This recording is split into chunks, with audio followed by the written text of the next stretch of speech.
Hi friends, இன்றைக்கி எங்கள் வீட்டு பக்கத்தில் ஒரு பூனை ஹைட்டான பில்டிங்கில் போய் மாட்டிக்கிச்சு. அதை காப்பாற்றுற வீடியோ தான் இன்றைக்கி பார்க்க போகிறோம். என்னடா டெய்லியும் இந்த பூனை நம்ம வீட்டுக்கு வந்துட்டு போயிட்டுருக்குமே, ஆளை காணுமேன்னு சொல்லி பார்த்தா பக்கத்து பில்டிங்கில் போய் மாட்டிக்கிச்சுங்க. அந்த பில்டிங் ஆல்ரெடி க்ளோஸில் இருக்குது, யாருமே யூஸ் பண்ணாமல் இருக்காங்க. சரி, எப்படியாவது இந்த பூனையை நம்ம காப்பாற்றியே ஆகணும்னு சொல்லிட்டு லேடர் எடுத்துகிட்டு போயிட்டேங்கண்ணா. இது ஆக்சுவலாக இது செகண்ட் ஃப்ளோரு. என்னதான் செகண்ட் ஃப்ளோராக இருந்தாலும் பார்க்கறதுக்கு பில்டிங் கொஞ்சம் ரொம்ப ஹைட்டாகவே இருக்கும். பக்கத்தில் பிடிக்கிறதுக்கு எந்த பிடிமானமும் இல்லை. ஏறுறதுக்கே ரொம்ப கஷ்டமாக இருந்தது. பயந்து தான் ஏறினேன்.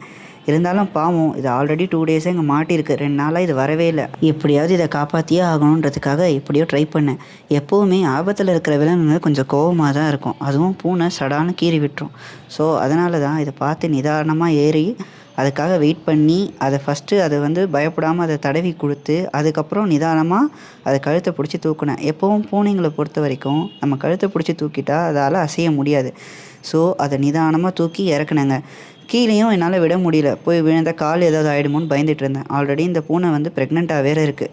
ஸோ இதை பார்த்து நிதானமாக இறக்கிறதுக்குள்ளே நானும் பார்த்து இறங்குறதுக்குள்ளே பயமே வந்துடுச்சுங்க. ஃபைனலாக நம்ம இந்த பூனையை சேவ் பண்ணியாச்சு.